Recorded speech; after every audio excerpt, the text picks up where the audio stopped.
क्रिस्त में प्रिय विश्वासियों, हम पुण्य शुक्रवार या गुड फ्राइडे को प्रभु यीशु क्रिस्त की मृत्यु जो क्रूस पर उन्होंने दी थी उसका स्मरण करते हैं। अंग्रेजी में एक बहुत अच्छी कहावत है, truth is not always beautiful and beautiful things are not always truth। कहने का तात्पर्य है, जो सच है वो हमेशा सुंदर नहीं होता, जो हमेशा सुंदर होता है वो शायद सच भी नहीं होता। यदि आप मुझसे कहें कि मैं बहुत अच्छा व्यक्ति हूं, दूसरों से भी अच्छा हूं, सबसे अच्छा हूं, तो ये एक बहुत ही सुंदरता है, लेकिन ये सुंदरता सच नहीं है।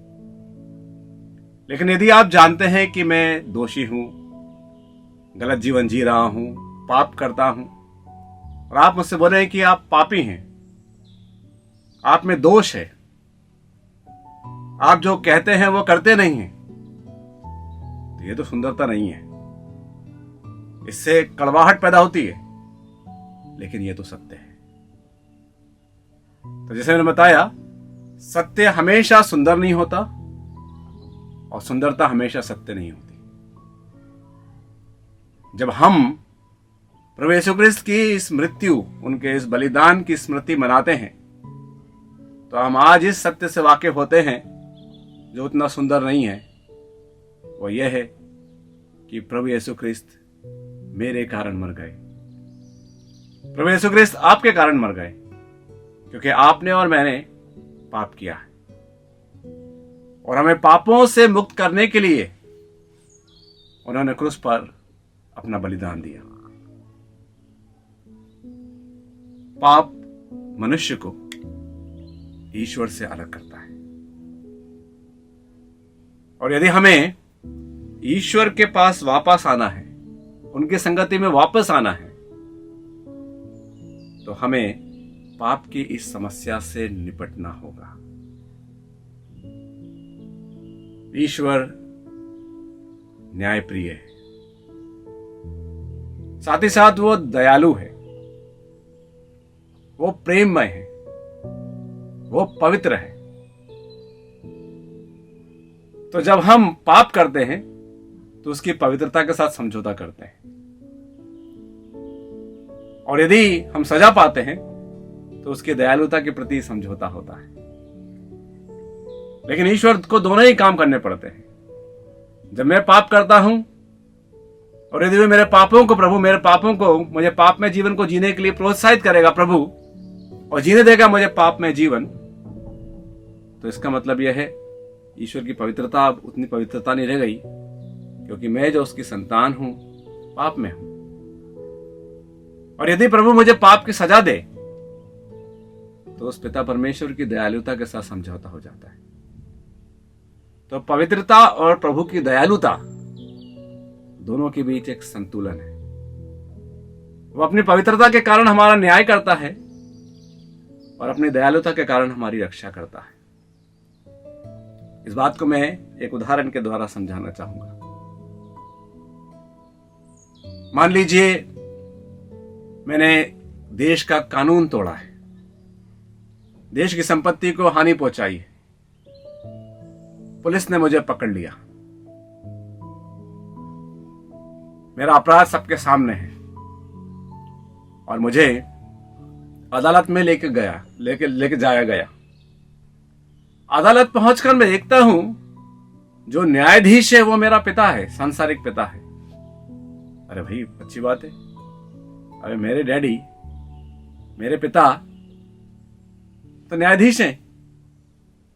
और जब वकील बताते हैं, दलीलें देते हैं किस तरह मैं दोषी हूं, तो मेरे सांसारिक पिता जो मुझसे बहुत प्यार करते हैं, जिन्होंने मुझे जीवन दिया, मुझे पाल पोस के बड़ा किया, मेरे लिए सब कुछ कर सकते हैं, वो मेरे पिता इतना प्रेम होने के बावजूद भी अपनी न्यायप्रियता के साथ समझौता नहीं करेंगे। वो ये नहीं कहेंगे मुझसे, अरे ये तो मेरा बेटा है, अरे ये तुम मेरे बेटे हो, तुमने जो भी नियम तोड़ा है कोई बात नहीं। नहीं, जो गलती मैंने की है उसकी सजा तो मेरा सांसारिक पिता भी मुझे देगा।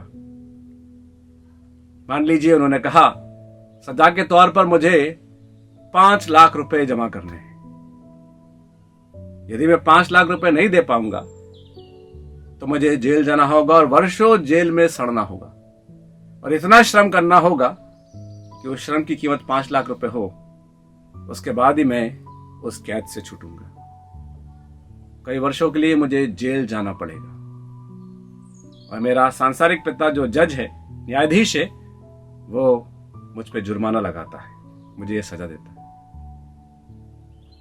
अब वो क्या करते हैं, अब मेरा पिता जो जज है, न्यायाधीश है, अब वो जज की कुर्सी से उठते हैं, नीचे आते हैं, जज के वस्त्र उतारते हैं और एक साधारण पिता के रूप में अदालत में कहते हैं, ये 5 लाख रुपए का चेक मैं एक पिता के रूप में अपने बेटे को देता हूं, ताकि वो जाकर अपनी सजा के रूप में इसको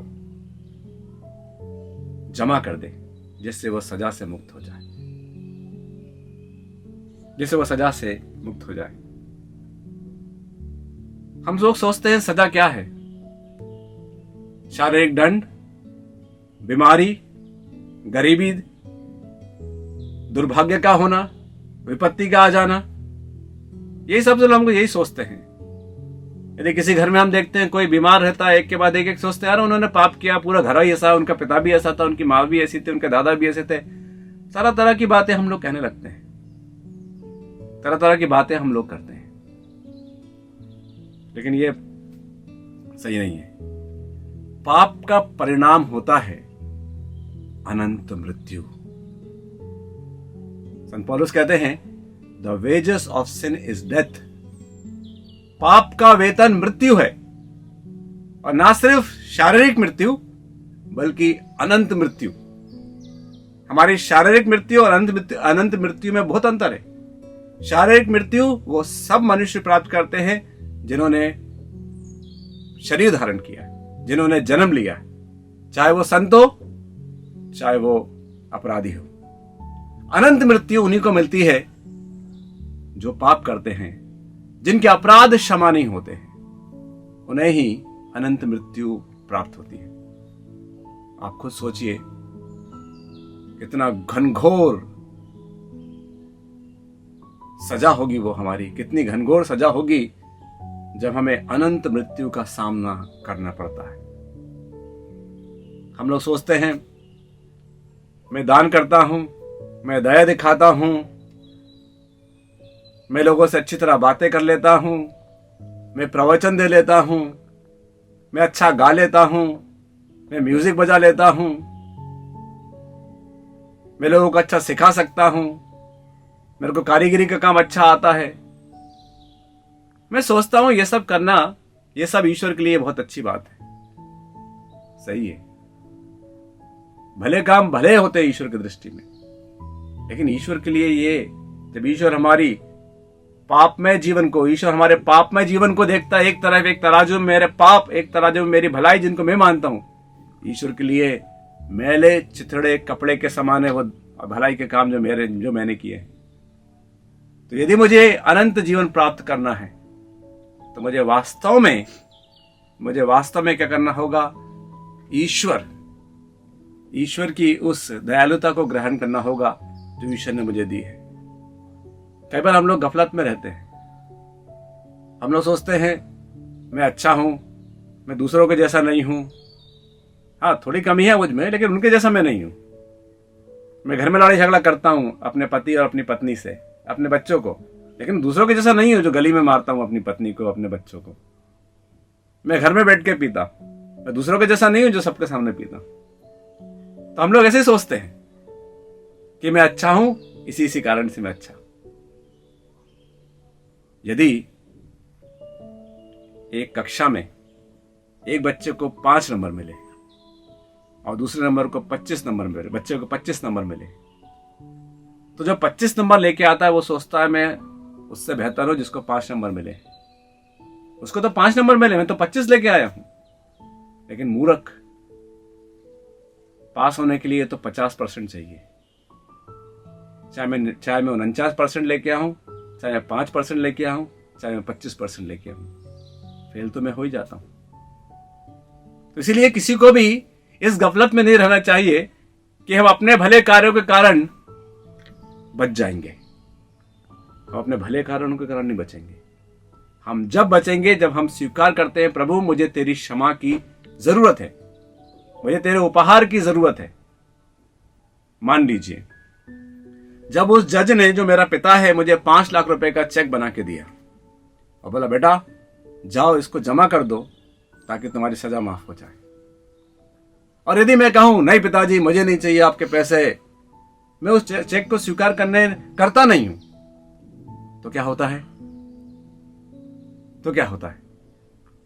मुझे सजा भुगतनी पड़ती है, मुझे जेल में संघर्ष करना पड़ेगा, मैं कैदी बन जाऊंगा,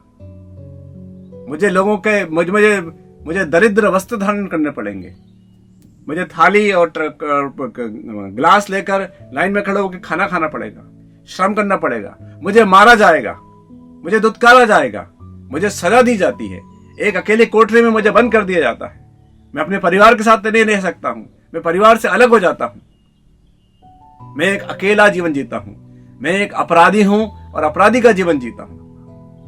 यही होता है जब हम उस सजा को स्वीकार करते हैं जो पापों के द्वारा हमको मिलती है, लेकिन उस क्षमा को अस्वीकार कर देते हैं जो हमारा पिता हमें देना चाहता है।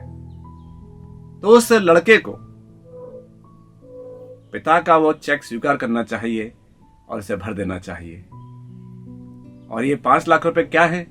मेरे पिता की कमाई है, मेहनत से उन्होंने 5 लाख कमाए हैं, लेकिन मेरी गलती के लिए मेरा पिता अपनी श्रम की कमाई एक हर्जाने और जुर्माने के रूप में जमा कर देता है।